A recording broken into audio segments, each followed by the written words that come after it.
Sou professora Conceição Alencar e começa agora a sua aula de língua portuguesa. Se liga na TV Educação e no Portal do Estudante que tem muito conteúdo para vocês. Na aula de hoje vamos falar um pouco sobre os tempos verbais nos textos narrativos. Vamos ver um pouquinho sobre essas características dos textos narrativos e como é que esses tempos verbais vão influenciar na hora de elaborar essa nossa narração, né? Então vamos começar aqui relembrando um pouquinho sobre os textos narrativos. Vocês sabem que nós possuímos três modalidades, né? A descrição, a narração e a dissertação. Geralmente, na prova do Enem, vocês utilizam o texto dissertativo, argumentativo. No entanto, os textos narrativos, eles estão o tempo todo presentes no nosso dia a dia. Então vamos aqui ver o conceito sobre textos narrativos. Texto narrativo é um tipo de texto que esboça as ações de personagens num determinado tempo e espaço. Geralmente, ele é escrito em prosa e nele são narrados, são contados alguns fatos e acontecimentos. Alguns exemplos de textos narrativos são romance, novela, conto, crônica e fábula. Então, a narração ela está o tempo todo presente na nossa vida. Nós mesmos estamos o tempo todo narrando acontecimentos, narrando como foi o nosso dia no trabalho, como foi o nosso dia na escola, como foi o dia no cinema, como foi o passeio no shopping ou no cinema. Então, o tempo todo nós estamos fazendo uso dos elementos narrativos, né, para que a gente possa contar essas histórias. É um pouquinho diferente da dissertação. Na dissertação nós temos que defender um tema, nós temos que defender uma tese. E na descrição, ela vai sempre aparecer ali combinado com ou com a narração ou com a dissertação, né? Eu posso descrever uma pessoa, eu posso descrever uma cidade, eu posso descrever um sentimento, uma situação, né? E aí ela é bem rica em detalhes, né? E aí a gente vai fazendo toda essa ligação entre as modalidades de escrita. Então vamos ver aqui a estrutura da narrativa. Começando, nós temos a apresentação, também chamada de introdução. Nessa parte inicial, o autor do texto apresenta os personagens, o local e o tempo em que se desenvolverá a trama. Logo em seguida, nós temos o desenvolvimento. Aqui, grande parte da história é desenvolvida, com foco nas ações dos personagens. Então, nós vamos começar com a introdução, né, ou a apresentação. Nós vamos situar, né, já vamos deixar claro ali sobre o que nós estamos falando, quem vai participar dessa história, onde acontece, e no desenvolvimento é que nós vamos ter os detalhes maiores, que vai ter todo o desenrolar realmente do enredo, da narração. Então, continuando, estrutura da narração, apresentação, desenvolvimento, o clímax. O clímax é a parte do desenvolvimento da história. O clímax designa o momento mais emocionante da narrativa. E o desfecho?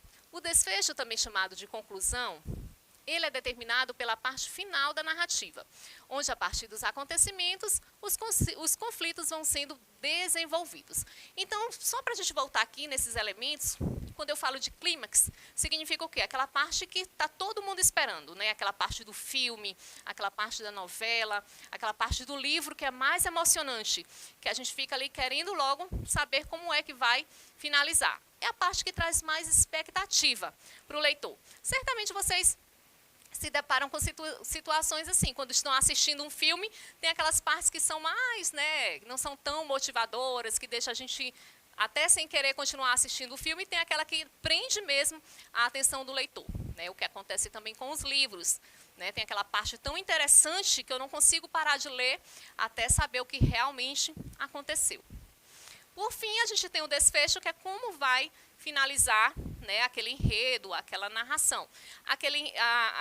O desfecho ele pode atender a sua expectativa, pode atender a previsão que você fez, porque ao longo da leitura, ao longo do que a gente vai assistindo, nós vamos fazendo várias possibilidades de interpretação. E aí a gente vai ver se essas possibilidades elas se confirmam ou se nós vamos refutar tudo aquilo que nós imaginamos. Como acontece quando a gente está assistindo um filme, né? Assistindo a um filme e a gente diz, não terminou da forma que eu imaginei que fosse terminar. Ou então, não gostei da forma como terminou. Poderia ter terminado de outra forma, né? Então, tudo isso são os elementos da narração. Continuando aqui com os elementos da narrativa. Nós temos o narrador, é aquele que narra a história. Dividem-se o narrador em observador, o narrador personagem e o narrador onisciente. O enredo trata-se da estrutura da narrativa, ou seja, a trama em que se desenrolam as ações. São classificados em enredo linear e enredo não linear. Personagens são aqueles que compõem a narrativa, sendo classificados em personagens principais, protagonistas e antagonistas, e personagens secundários, né? Adjuvante ou coadjuvantes. Então, essa parte aqui é outra parte muito importante também da narrativa. Toda vez que vocês tiverem contos, novelas, romances, fábulas, vocês vão conseguir perceber claramente esses elementos dentro da narrativa, né? Por exemplo, o narrador, a gente consegue perceber se ele apenas conta a história, ele conta a história na terceira pessoa, né? Ou se ele conta na primeira pessoa. Ele pode contar na primeira pessoa do singular ou pode contar na primeira pessoa do plural, né? Ele pode contar eu, pode contar nós, ou ele pode narrar aí numa terceira pessoa, né? Ele ou ela, eles ou elas. Ele pode também já ter todo o entendimento da história. Quando ele é um narrador onisciente, ele já sabe tudo o que vai acontecer ao longo da história. Diferente do narrador personagem, que vai ali participando e ainda não sabe muito bem qual é que vai ser o desenrolar da história, né? O enredo, nós temos ele linear e não linear. O linear, ele segue uma ordem cronológica, início, meio e fim. E o não linear, ele não segue essa ordem. Vocês já devem ter assistido filmes que não iniciam pelo começo. Como assim não iniciam pelo começo? Eles iniciam com flashback, com uma recordação, com uma memória, como o filme De Repente 30, né, que aí ela traz memórias, ora conta quando ela tinha 30 anos, ora conta quando ela tinha 13 anos, né, então vão fazendo flashbacks, vão fazendo retrospectivas. Qual enredo é mais fácil da gente compreender? O enredo linear ou o enredo não linear? Certamente o enredo linear é bem mais fácil da gente compreender, porque ele vai seguindo aquela sequência lógica. E no enredo não linear, nós temos que ter muita atenção. Nós temos que estar voltando alguns trechos, voltando alguns pontos, para estar interligando aquela história e conseguir compreender e realmente saber o que aconteceu naquela narrativa, né? E os personagens, vocês já sabem, né, é muito retratado aí nas novelas, a questão dos protagonistas e dos antagonistas, né? A minha avó chamava de artista, né? Ela dizia que os protagonistas eram os artistas, ela dizia, os artistas nunca morrem. Não, ele não vai morrer, não.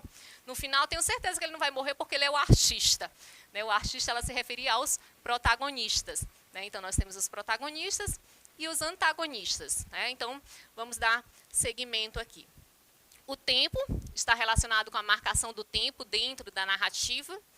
Por exemplo, uma data, um momento específico, pode ser um tempo cronológico ou um tempo psicológico. O espaço é onde a narrativa se desenvolve. Pode ocorrer no ambiente físico, no ambiente psicológico, no ambiente social. Então, o tempo é muito importante, né? Vocês vão ver se está no presente, se está no passado, se está no futuro. Vocês vão ver também se aquele tempo ele é marcado por uma ordem cronológica, dia, mês, ano, ou se ele é marcado apenas por acontecimentos que vão da memória, né? Um tempo mais psicológico, na infância, na adolescência, na fase adulta, então aí fica um tempo mais psicológico, né? E o espaço, por exemplo, os contos de fada, sempre a gente situa onde acontece, né? Na história da Chapeuzinho Vermelho, na história dos Três Porquinhos, na história da Rapunzel, tem sempre, eles localizam o espaço da narrativa. Tipos de narrador. Os tipos de narrador, também chamados de foco narrativo, representam a voz textual da narração, sendo classificados em narrador-personagem, a história é narrada em primeira pessoa, onde o narrador é um personagem e participa das ações. O narrador-observador, narrado em terceira pessoa, esse tipo de narrador conhece os fatos, porém, ele não participa das ações. O narrador onisciente. Esse narrador, ele conhece todos os personagens, ele conhece toda a trama, todo o enredo. E nesse caso, a história é narrada em terceira pessoa. No entanto, quando apresenta fluxo de pensamento dos personagens, ela é narrada em primeira pessoa. Então, esses são os 3 tipos de narrador que nós podemos encontrar, né? Pode acontecer na prova do Enem de vocês tentarem identificar o foco narrativo. Se o narrador ele é um narrador personagem, se ele é um narrador observador, se ele é um narrador onisciente. E aí são esses os elementos que diferenciam cada um. O tipo de discurso narrativo. Nós podemos ter o discurso direto e podemos também ter o discurso indireto. No discurso direto, a própria personagem é que fala, né? Ele mesmo com as suas próprias palavras. No discurso indireto, o narrador interfere na fala da personagem. Em outras palavras, é narrado em terceira pessoa, uma vez que não aparece a fala da personagem. Já no discurso indireto livre, há intervenções tanto do narrador quanto dos personagens. Nesse caso, funde-se o discurso direto e o indireto. Acontece os dois ao mesmo tempo, né? Ora a fala do narrador, ora a fala dos personagens. Vamos agora para os tempos verbais. E o que tem a ver os tempos verbais com as narrativas? O tempo verbal escolhido ele vai fazer toda a diferença na narrativa, certo? Então, vamos ficar atentos aqui para essa parte. No texto narrativo, a atividade verbal é constante e os fatos se transformam. As personagens que desenvolvem as suas ações no tempo e no espaço caracterizam os elementos principais de um texto narrativo. Ocorre uma progressão temporal. O texto se desenvolve no tempo, um fato se sucede a outro fato, como sequências temporais, as quais podem ser realizadas por verbos no tempos pretérito do modo indicativo. Esse vai ser os tempos que mais vão aparecer nas narrativas, né? Que são nos tempos pretérito, né? No passado. Mas claro que a gente pode também encontrar no tempo presente, a gente pode encontrar também no tempo futuro, mas ele destaca aqui que os mais aparecem com mais frequência são os tempos pretéritos, né? Os tempos no passado. O tempo verbal pretérito imperfeito é um assinalador de fatos contínuos ou ações frequentes. Quando há repetição, pode apresentar a causa e a consequência no texto. Usa-se este tempo quando se quer expressar que a ação está em curso ou que as ações foram interrompidas. O pretérito perfeito exprime um fato concluso e o mais que perfeito é usado quando o narrador retoma um acontecimento ainda mais anterior ao fato que narra, né? Então, se vocês lembram aí das aulas sobre verbo que nós já tivemos, dá uma olhadinha lá na plataforma Gonçalves Dias, vocês vão ver que dentro do modo indicativo, nós temos 3 tipos de pretérito. O pretérito perfeito, que dá uma ideia de conclusão, por isso o nome perfeito, né? O pretérito imperfeito, que ainda a ação não foi totalmente concluída, ela ainda está em desenvolvimento. E nós temos o pretérito mais que perfeito, que na verdade é mais utilizado na escrita, não é tanto utilizado na oralidade. E o que seria o pretérito mais que perfeito? Ele narra uma situação anterior à outra, né? Então, ali ele tem 2 situações, sendo que uma é anterior à outra. A coesão. A coesão é obtida parcialmente através da gramática e parcialmente através do léxico. No que compreende a gramática, se observa os tempos verbais nas narrativas.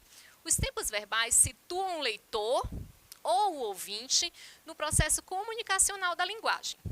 O pretérito perfeito, o imperfeito e o mais que perfeito indicam o que está sendo narrado.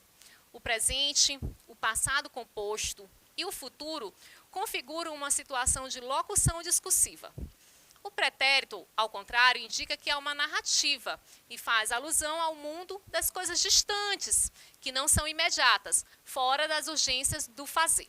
Por isso que na narrativa é muito importante saber qual é o tempo verbal que você vai utilizar. Né? Você está dando uma ideia de continuidade? É uma ideia urgente que precisa ser dita logo? Ou é algo que já foi concluído? Então, a escolha do tempo verbal é muito importante na narrativa. Nas narrativas, os tempos verbais predominantes são os tempos do passado ou tempos do pretérito, imperfeito, mais que perfeito, e o perfeito, pois ao narrar, falamos de fatos já acontecidos. e, portanto, anteriores ao momento da fala. Porém, é comum usar o presente do indicativo na modalidade chamada presente histórico, ou seja, é como se o narrador voltasse ao momento dos acontecimentos e narra como se presenciasse as cenas. Dessa forma, é perfeitamente possível o uso do presente em contos. Esse recurso torna o texto mais dinâmico e causa maior expectativa ao leitor. Então, é algo bem dinâmico, que vocês vão perceber que o tempo verbal ele tem influência até nisso, né? Se você quer tornar um texto um pouco mais rápido, um pouco mais interativo, você tem que saber qual o tempo verbal correto que deverá ser empregado naquele texto.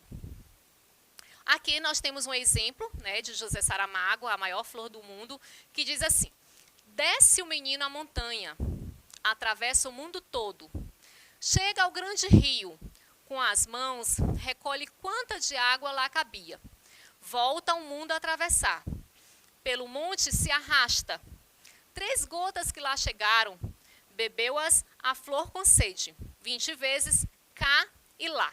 Então, vocês podem ver alguns verbos que estão destacados, como desce, chega, volta, recolhe, bebeu-as, né? São os verbos que estão destacados, né?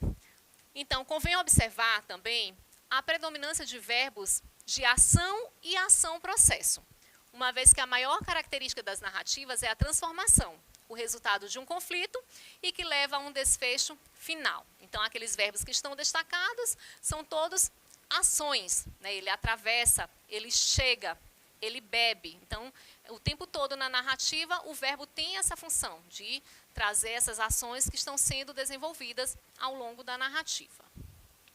Então, agora a gente vai ver 2 questõezinhas de vestibular, tá? Uma questão aqui do Enem, que diz assim, a primeira: João Zero, né, representado aí pelo Wagner Moura, é um cientista genial, mas infeliz porque há 20 anos atrás foi humilhado publicamente durante uma festa. E perdeu Helena, que no filme é representada pela Aline Moraes. Uma antiga e eterna paixão. Certo dia, uma experiência com um dos seus inventos permite que ele faça uma viagem no tempo, retornando para aquela época e podendo interferir no seu destino. Mas, quando ele retorna, descobre que sua vida mudou totalmente e agora precisa encontrar um jeito de mudar essa história, nem que para isso tenha que voltar novamente ao passado. Será que ele conseguirá acertar as coisas? Então, aí nós temos uma sinopsezinha, né? Nós temos uma resenha de um filme, né? Então, o que pede o enunciado? Qual aspecto da organização gramatical atualiza os eventos apresentados na resenha, contribuindo para despertar o interesse do leitor pelo filme, né? Como é que o autor conseguiu despertar o interesse do leitor, do interlocutor, ao longo de todo o filme, né? Então, letra A, ele diz que é por conta do emprego dos verbos haver, em vez de ter. Há 20 anos atrás foi humilhado. Letra B, a descrição dos fatos com verbos no presente do indicativo, como retorna e descobre. Letra C, a repetição do emprego da conjunção mas, para contrapor ideias. Letra D, a finalização do texto com a frase de efeito. Será que ele conseguirá acertar as coisas? Letra E, o uso do pronome da terceira pessoa, ele, ao longo do texto para fazer referência ao protagonista João Zero. E aí, vocês marcariam qual opção que deixa mais evidente aí, que cria toda essa expectativa ao leitor? Qual vocês marcariam? Então, a opção correta seria o quê? A descrição dos fatos com verbos no presente do indicativo, como retorna e descobre. Ao usar os verbos no presente do indicativo, o enunciador afirma e atualiza os eventos, o que ajuda a despertar o interesse do leitor pelo filme. Então, turma, hoje nós vamos fazer apenas uma questão do Enem, né? O nosso tempo é mais curtinho. Na próxima aula nós traremos mais questões do Enem para vocês. Vocês precisam dominar essas questões das modalidades da escrita. Vocês têm a opção, né, de escrever ou uma narração, ou uma dissertação, ou uma descrição, sendo que no Enem o que prevalece, né, de acordo com a indicação, vão ser o quê? A dissertação argumentativa, onde vocês vão encontrar um tema e vocês vão ter que defender aquele tema. Vão ter que defender através de argumentos. Por isso que ela é dissertativa argumentativa. A de hoje que nós vimos são as narrativas. têm características bem diferentes. Então é isso, turma. Aguardo vocês na próxima aula. Um grande abraço e até a próxima.